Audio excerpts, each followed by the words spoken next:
I have wild Final Fantasy VII Remake theories. Okay, so first, Crisis Core. That's a it's a remake remaster, and they're very vague about it. So here's my wild theory on Crisis Core, which I think comes out like mid-December at this point. I'll cut this one up for YouTube, and it'll probably already be out by that point. I'll be like, here's my Crisis Core predictions, and immediately wrong. I think it's going to have a different ending. I know it's pretty much like a word for word remaster polish of the original game, but there's the fact that I think it's going to work like the Chrono Trigger remaster, where, originally it just got a new translation, more accurate translation, but then they went back and they gave it another re-release and added a whole new section to the climax of the game with a completely different final boss. They took the opportunity to wrap up the lingering Shala plot thread, which was good. I mean, they needed to. If you were going to do anything else with Chrono Trigger, that had to be resolved within Chrono Trigger. And I think we'll have something similar because it's such an odd time specifically to release Crisis Core. It feels very shoehorned in. So I feel like there's a purpose with that, and I think the purpose is to lead in better to Remake 2. So I think it's going to be the ending where like he survives and there's a completely different final boss in it. That's my wild guess on there. On Remake 2, however, I have a few wild theories. I see a lot of people saying that things won't change. Like they're taking the interviews as you're still playing the same game, you're still hitting all the same points. There will just be some differences and some enhancements. I disagree with that because that was the whole point of the plot ghosts. Yeah, whatever they were called. I'm calling them plot ghosts. They were plot ghosts. Their purpose was to maintain the timeline while Sephiroth is out here trying to completely change everything. So I think that they're going, with them being dead, they're definitely going to start changing some stuff because Sephiroth's still around and the plot ghosts are no longer here to stop him. So he should actively be working to change as much as he can. So I think the second game will be very similar, but will start to drift a little bit. And they'll start to kind of change some things up, and then 3 will feel very different. The way I took the interviews was that they're in the same world, which just means you're still going to encounter weapons. They're still out there. But how you encounter them is going to be different. The characters still exist. Vincent is still in the same place he was. But it's just the way all of these characters interact in this world is going to be different. It's kind of like reading a Marvel comic and then watching the MCU. It's the same characters, but they're interacting different in the same world, kind of. The predictions that I think are kind of accurate for 2 are that, obviously Red 13 is going to be playable and Yuffie is going to be playable. They're both officially going to join the crew, but I think we only get one more character beyond that. I think we end up with someone like Kate Sith, who has been shown a lot. I think that's because he's going to be the next one to join. And you'll see Sid, but he won't join you yet. He's a Game 3 character, alongside Vincent. I mean, I could be completely wrong and they could just throw the whole crew at you, but I think they're only going to add those 3 characters to your team because I think it's going to be a split story. That you're going to have one path where you're following Cloud and his crew, and then kind of like almost in a DLC setup, you're going to be following Zack in his other world. And that's how they're going to justify having a playable Jessie, finally. Because she got really popular coming out of that first game, and a lot of people wanted to play her. So I think they'll use Zack's story as an excuse to make her playable. And then maybe he'll have Tifa with him too. So he'll just have a small crew of the base 3 that you can play as. So I think it'll be like Zack, Jessie, Tifa. And then you'll follow a storyline on his side that would pick up from Crisis Core. That's my wild prediction on Zack. My biggest prediction that I really, I don't think there's any way they can't do it, And of course, all this spoils Final Fantasy VII. I agree with everyone that says this is likely to be a trilogy.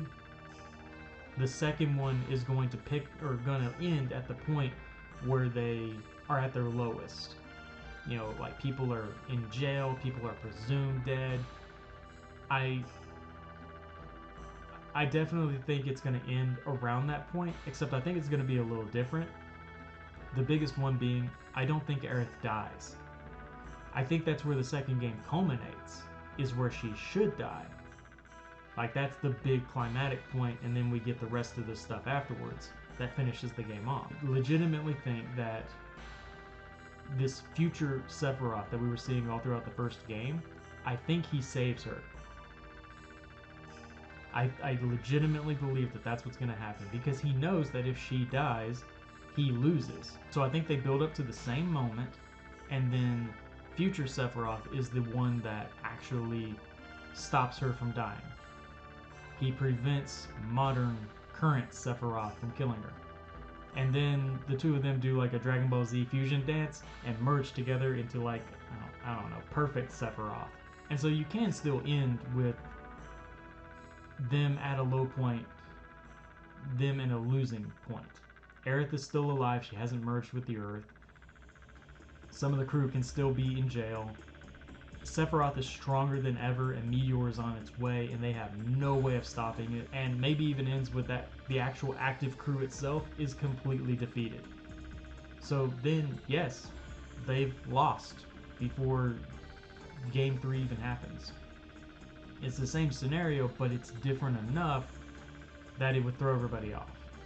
And no matter what happens, I absolutely believe that they're not going to kill off Aerith. Not at that point. I think they're going to... It doesn't make any sense that this version of Sephiroth would allow it to happen.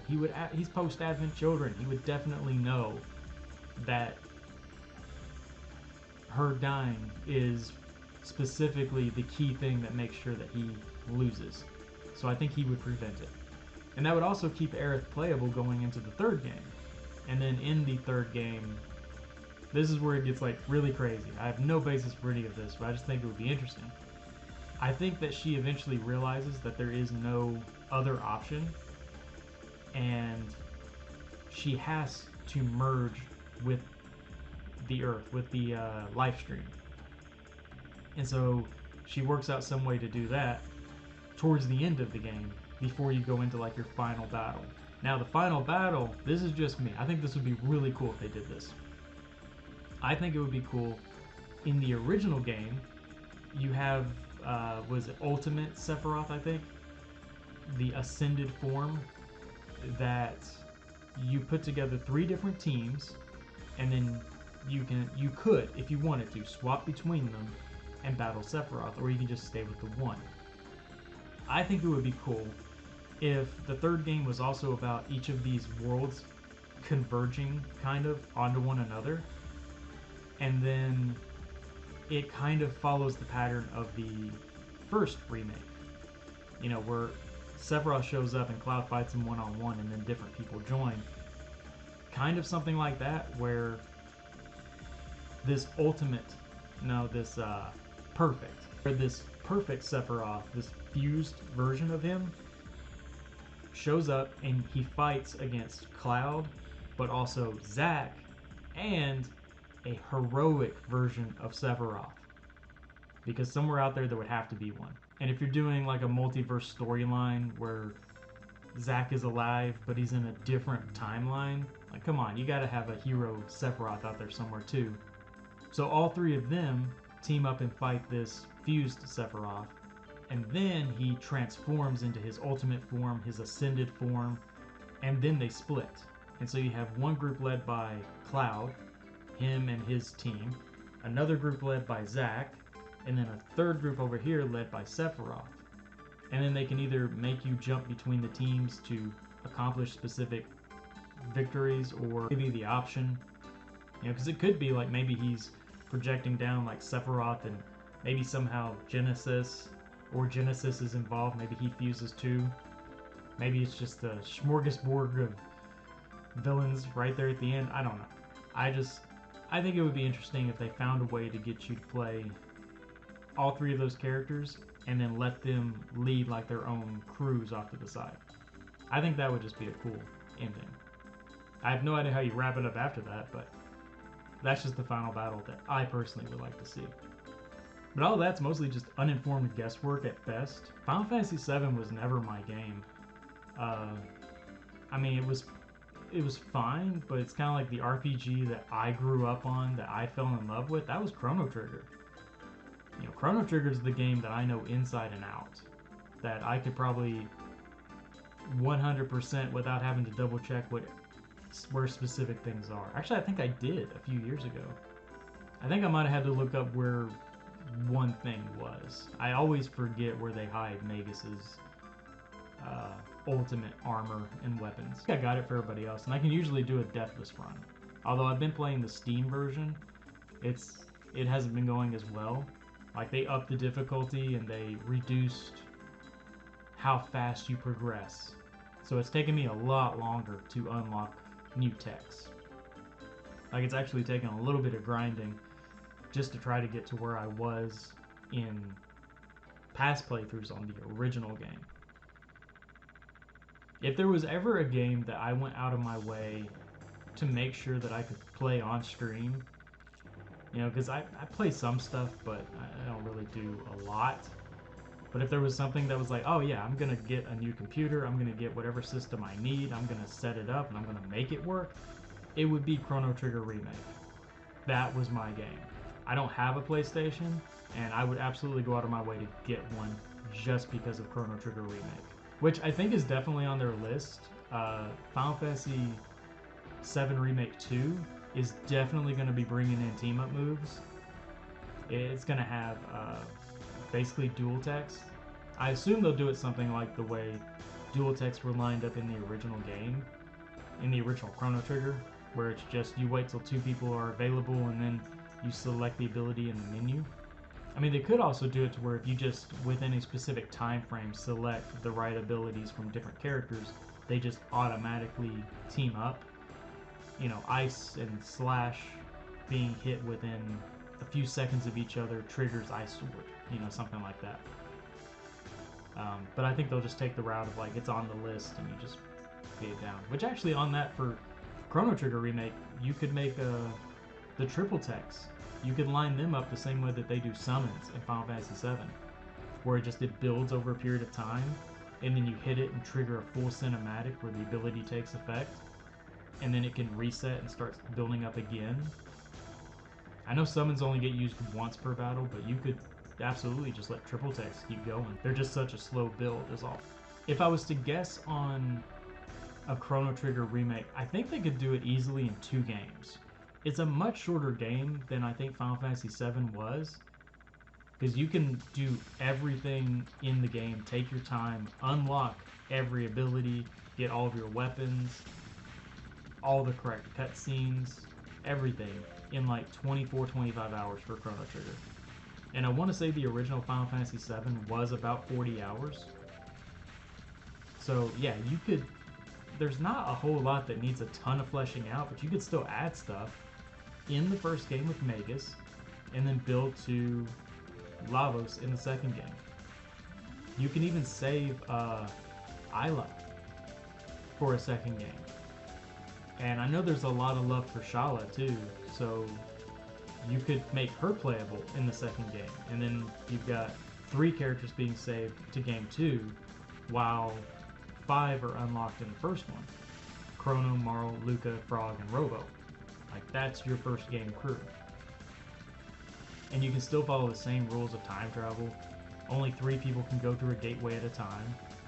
So you've got your automatic justification for why you only ever take 3 people with you. And you can even do the same as Final Fantasy VII, where they gave you an ending where you could fight Sephiroth still in the first game.